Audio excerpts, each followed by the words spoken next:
Oh no. No. Live. Okay. Hi. On Monday, this is part 2, and it is for the hashtag Doors Open Day Festival or hashtag Glasgow Doors Open Digital Festival.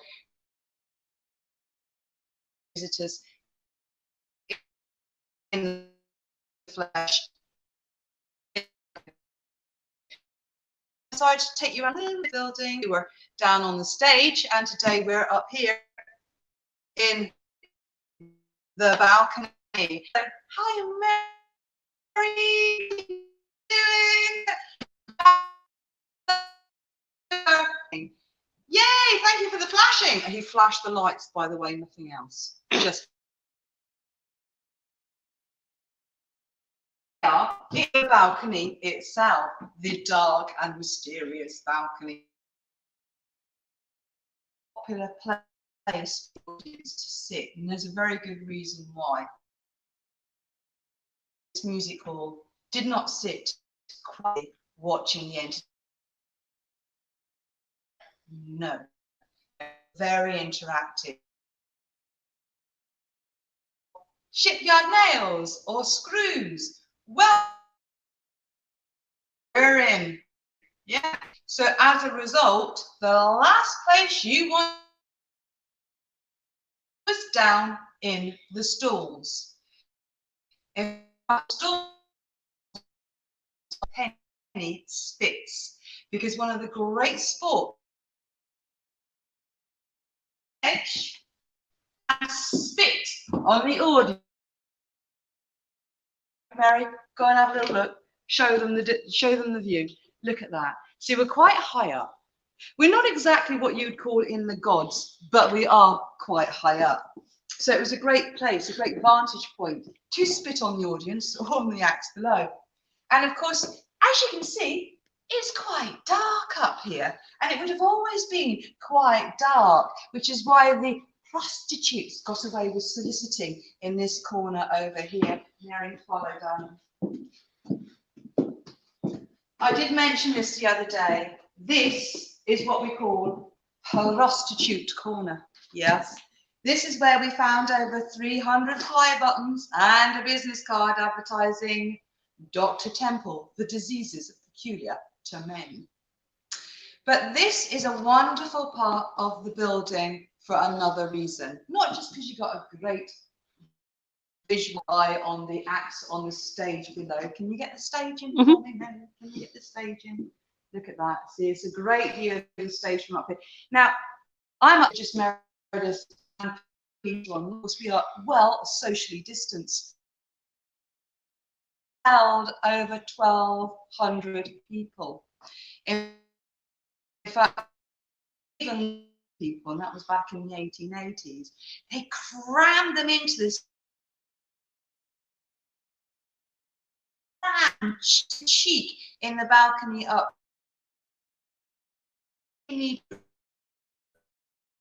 Man or woman needed to go. No chance of leaving this balcony. These days, there was actually only one set of stairs. So when you were in here, when you were crammed cheek to leave this music hall to go out for a Jimmy Riddle, not a chance. You again, so you urinated where you stood, and we believe to the reason why this is the oldest surviving music hall, the lack of toilet facilities and the fact it was so, and therefore the building was far too saturated to burn, like many of its contemporaries did. Technology did improve in the building as the years went on. It was very unusual. 21 years on average before they burnt down. We now know why we did burn down. The Glasgow working man's wee. But things were to change in the 1890s. Yes. And one of those first changes in the 1890s, Meredith, please show them the gents' toilet. There we go. There's the gents' toilet sign up there. Here is the entrance to the gents' toilet itself. I'm not going to take you in there, ladies and gentlemen, because there was literally no lighting in there. Zero. We'd go into darkness. But this is the entrance to the gents' toilet, and here you can see a gas mantle. Now, the gas mantles were actually put in 1893. Prior to that, it was a naked candlelight, predominantly oil light, and of course carbon arc lighting, which they would use on the magic lanterns, and of course on the stage lighting itself. So we still have a gas mantle there surviving from 1893. In fact, they are dotted around the auditorium, and of course the gents' toilet sign. So the gents did get a toilet in 1893. Now, it's not the most salubrious toilet, I have to confess. Yeah, there's one urinal still in there, oh yes, and there was one toilet cubicle. The toilet itself is gone, but you can see the waste pipe and you can see the toilet cubicle. What's quite interesting about toilets is the graffiti. It's absolutely thick with graffiti, carved into the paint, painted over, carved in again. Some of the language in that graffiti I cannot repeat because it is definitely a after watershed situation. So yeah, there was a lot of naughty activity going on in that urinal, but there was only one urinal, one cubicle, so I suspect it wasn't used by very many members of the audience. They probably continued to urinate where they stood. So certainly the gentlemen that I interviewed that came in here in the 1920s and 30s, they all claimed that they urinated where they stood. It was just fun. They liked it. They got to aim it at whoever they fancied aiming it at. Yeah, apparently they still do the same thing in some football stadiums. And to be honest, I got weed on in Glastonbury about 20 years ago. So it's something that still goes on today, though perhaps not in theatres. One of the other technological advancements of the Britannia Panopticon Music Hall was this amazing thing called electricity. Now, the electric light was a brand new thing in 1896. There was only 300 buildings in Glasgow with the electric light, and this building was the 301st. At that time, there was a big generator out next to the city halls, and they actually piped the electricity into this building so that they could have an electric light in here. Yes, and in fact, we still have them. Unfortunately, we can't see them from up here. We're too high up. We're high up here, but just swing onto the cross arch for me. There you go.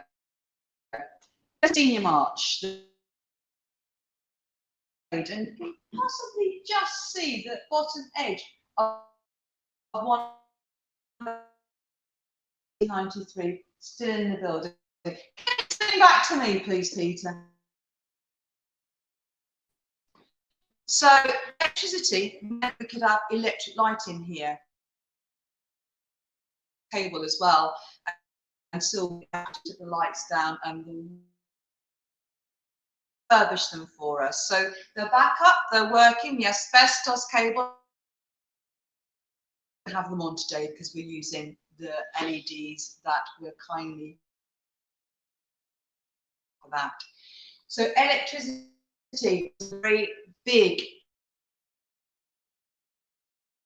and it was a big feature not just because it brought in electric light, which was a or light. It was all one of the latest electricity. Now, this latest act, Scottish, he was born in Montrose. He was the first in his act in Scotland, if not the world at the time. In fact, he was a household in 1896, and a few people today. His name was Dr. Walford Bodie, MD. Now, Dr. Walford Bodie claimed that electricity had wonderful medicinal powers. So he brought the his electrical act into the Britannia Music Hall in 1896. Now, there was several acts that Bodie used to do, but his two most famous ones. One of them was performed in here, and that was the demonstration of a Tesla coil. What he would put the Tesla coil on the stage. He would get a courting couple out of the audience. Bear in mind, this is the time when courting couples held hands only and were introduced to their partner by their father or their mother. Yeah, right. But anyway, courting couples held hands, nothing else back in 1890. If you believe that, you believe anything. So they would, and then Bodie would stand in front of the Tesla coil. He would try and get that courting couple to kinetic charge would build up between the courting couple and their hair would for the audience themselves. The other was the electric chair. Yes, the electric chair. The electric chair was a copy of the electric chair that Harry Houdini had gifted it to him. Now, when he used the electric chair, he would get a member of the audience out as a volunteer who would place them in the electric chair. He would hypnotize them so they wouldn't feel any pain and then switch on the electrical current. And according to the Glasgow Herald of the day, he would electrocute the volunteer until their face turned black, at which point they would switch off the current, and with the vigorous use of slapping, the volunteer again revived. I can think of a few people I'd like to bring that act back for. Have you got any questions yet, Mary Joy? No questions yet. No questions. Craig Harris McFarlane says, amazing place, thanks for all the work, kiss. But that's the only comment we've had so far. So thank you, Craig. Thank you, Craig, much appreciated, darling. Well, Walford Bodie was a huge name of his day, like I said earlier. It was so well known that the name Dr. Walford Bodie, MD, did cause a lot of consternation with the medical students of Glasgow, Edinburgh, and Aberdeen. You see, the problem is medical students used to spend a lot of time studying to become doctors and surgeons. However, Dr. Walford Bodie, MD, had bought his doctorate in Bradford. He was taken to court for misusing the title Dr. Walford Bodie, MD. And at court, when he was questioned by the judge, Walford Bodie said, "You mistake me, sir. MD stands for Merry Devil." Yeah, and quite a merry devil he was. Now, like I say, many people haven't heard of Walford Bodie today, but I'm sure a lot of you have heard of a man called Harry Lauder. Harry Lauder, Scottish singer, who sang stuff like "Stop Your Tickling Jock," "Oh Wee Doc and Doris," "Keep Right On to the End of the Road," that kind of Scottish songs that became popular in music halls. Now, Harry Lauder became the most famous performer of his era. He was also the very first performer to receive a knighthood. But it wasn't for Walford Bodie, you would never have heard of Sir Harry Lauder. It was Walford Bodie that gave Harry Lauder his very first full contract at £5 a week to actually tour the whole of Europe with him and his troupe. Now, Harry Lauder had actually started his career in the Metropole Music Hall on Stockwell Street, previously known as the Scotia Music Hall. In fact, the Scotia Bar still stands next to the site to this very day. Harry Lauder had done the most awful act for the Metropole Scotia Music Hall audience, and Mrs. Bayliss, the manageress of the Scotia Music Hall, said to him, "Where are you performing next?" And Harry said, "Well, next week I'm at the Britannia on the Trongate." And Mrs. Bayliss said, "Well, you better not let the Britannia audience catch you at that act. It was rotten." So Harry Lauder came in the following week for a week's engagement at the Britannia Music Hall. And I don't think once did his voice raise above the noise of the audience. And also he had every bit of detritus thrown at him imaginable. It was such a horrendous experience. The pay was so awful that he went back to being a coal miner soon afterwards. He claimed that the pay and the conditions were a lot better. Yes. So after that, it looked like Harry would have gone back to being a coal miner for the rest of his life. In fact, he had a career as a coal miner that was second to none. He was rescued by one of his own pit ponies during a coal mine collapse. And when he did become famous, one of the first things he did was to raise money for those pit ponies, because the pit ponies spent their entire lives in darkness in the coal mines. They were just taken down there and left the rest of their working lives. So Harry Lauder started a campaign and a charity to make sure that retired pit ponies got to live upstairs in open fields and live a wonderful life of retirement after slavery in a mine. What should we talk about next? How are we doing for time, Mary? We're about 16 minutes now. Okay. Right now, this area of the balcony is nice and solid. In fact, we're lucky. Most of the balcony is rather solid. There's a few boards missing. And it's a little bit dusty. We should have come up here with the duster first, darling. You see, the problem is, darlings, because we've been furloughed in March, we in here. We've kept downstairs nice. Show them the dust. Look at it. Look at it. It's thick with dust. That's good. In recent months, we haven't been up to dust since last year, to be honest, because being empty at the moment, it has filtered down a bit, which is a shame, really, because that means I can't where wonderful balcony boys that I was talking about, their signatures actually carved into the balcony itself, which we have most of actually into. If you've got my book, you'll actually see in the book there is actually a photograph in black and white of Sam Boyd, one of the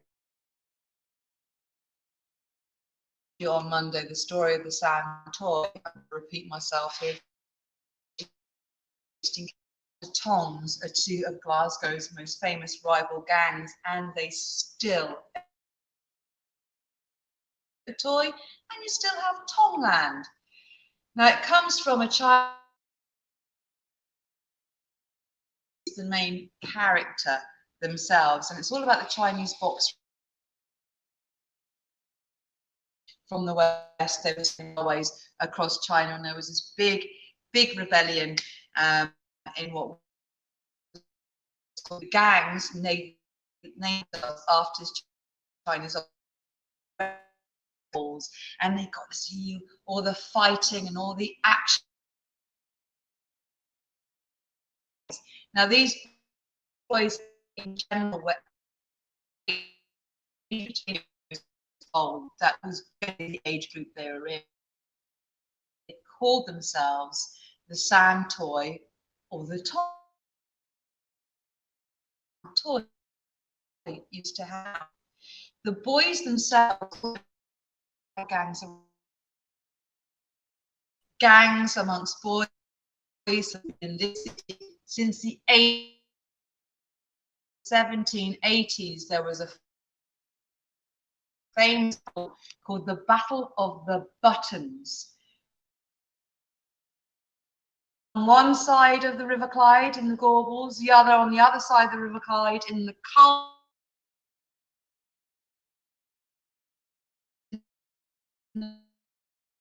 middle of the river, and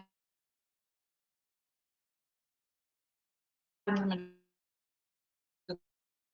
Clyde.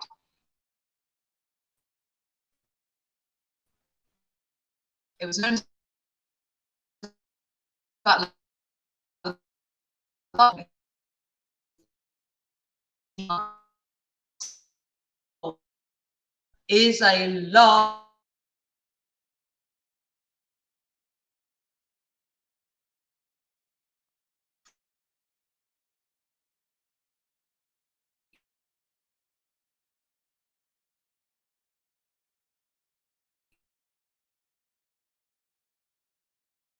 today. They're not used to it. There was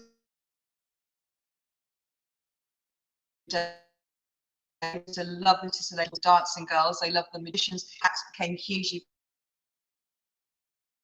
century, actually in the 19th century. Magic was becoming a massive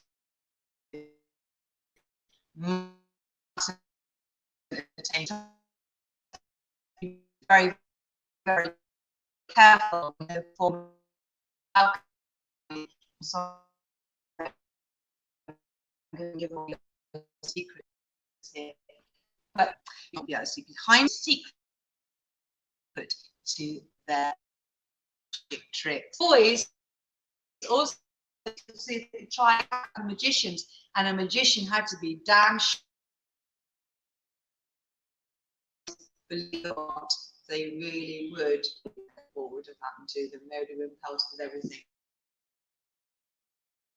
Most well performed in this music hall was, I don't know if you've heard of Chung Ling Soo, look him up on Google. He's got a fantastic illusions that nobody could work out. He would have been hugely popular in this building. He was also not a Chinese man, as they discovered on his death. He actually was just an ordinary Western chap who used to just dress up like a Chinese man and promote himself as Chung Ling Soo, one of the greatest magicians of his day.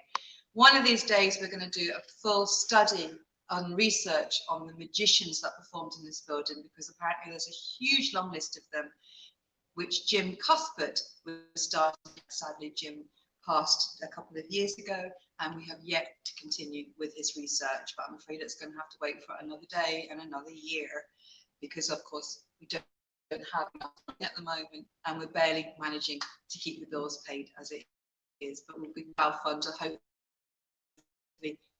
in October. So that is a great vantage point, as I said before, to be up here in our balcony, so close to the ceiling. Now I'd like us to pan up and show us a bit of ceiling, if she doesn't mind.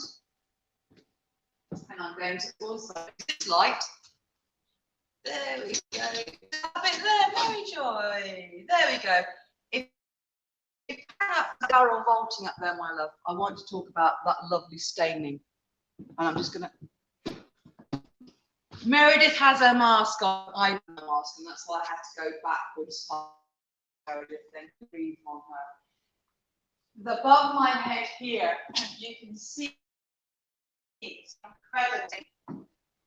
Now, you can see a tap barrel vault. This is the latest decor of the building. That was the decor that Pickard did in 1922.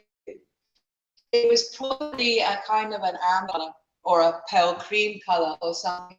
But if you actually look at it, you will see it's stained. It looks like dark spotting.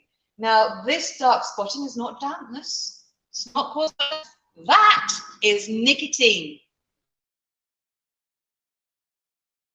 Yes, that is the nicotine and tar from the audience that was smoking was so incredibly prevalent. In fact, by the 1880s, smoking was initially people would have smoked a white clay pipe, which is first. So clay pipes are very, very popular. In 1900, you had cigarettes, boots, and cigars as well. Buy packets of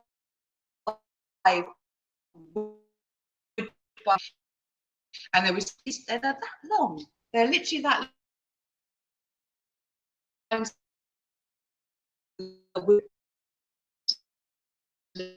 Somebody had actually dropped the pack.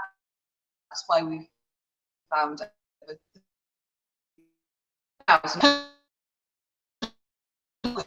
By the way, cigarette packets. The largest collection of woodbine paper packets. So smoking was very, very prevalent. Very prevalent. Once again, the Glasgow Herald in the 80s,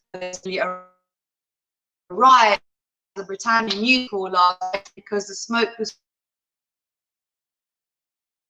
So that's how bad it was, and that's why in 1893 put in the gap. I'm just going to move the line.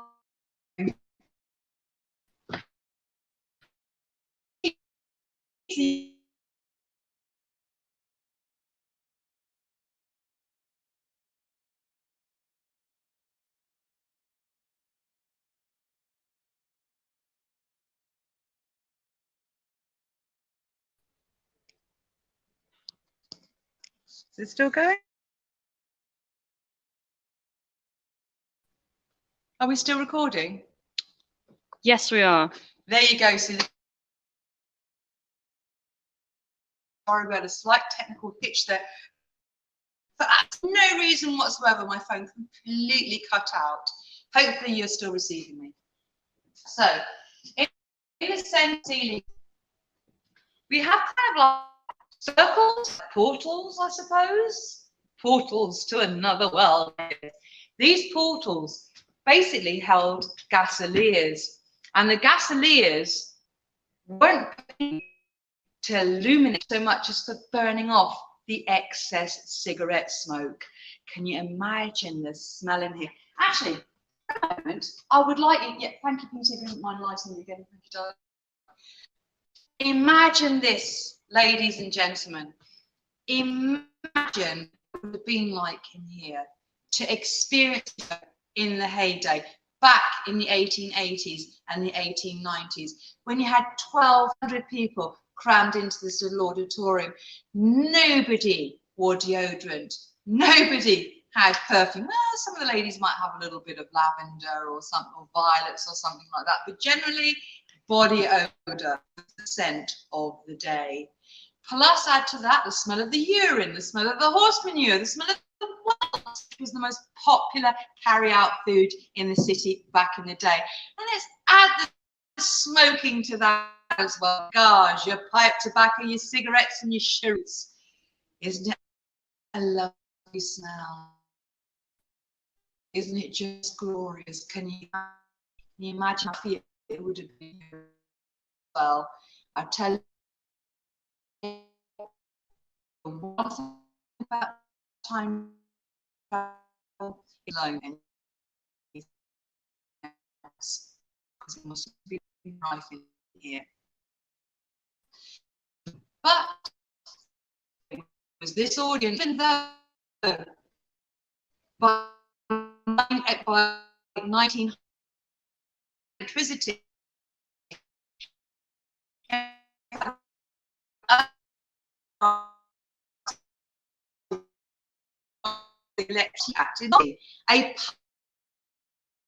a cinematograph. Yes, that was first.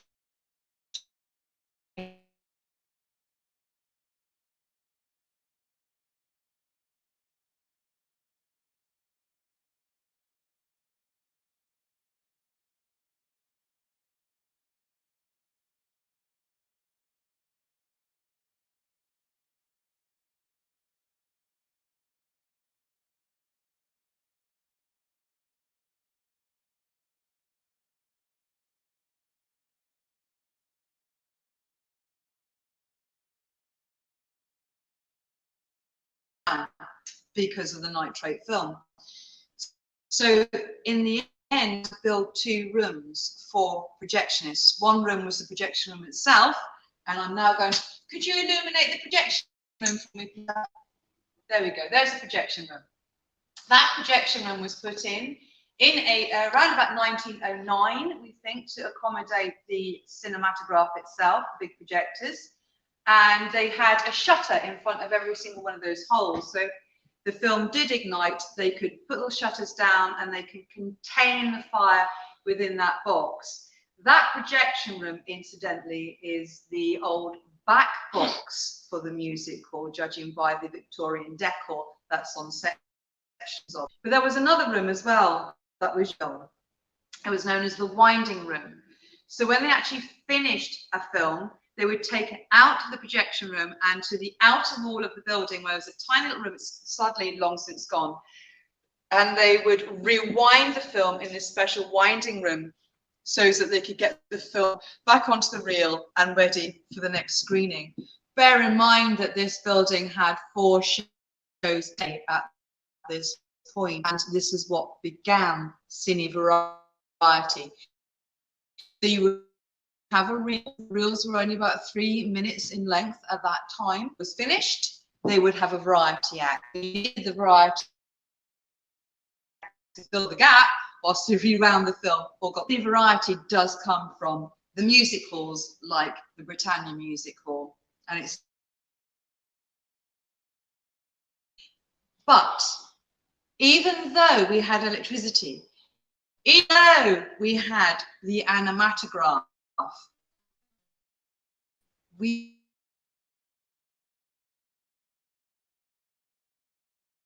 in fact is that my phone ringing? Yeah, someone's calling you. Okay, tell them to go away. Can't figure out how to.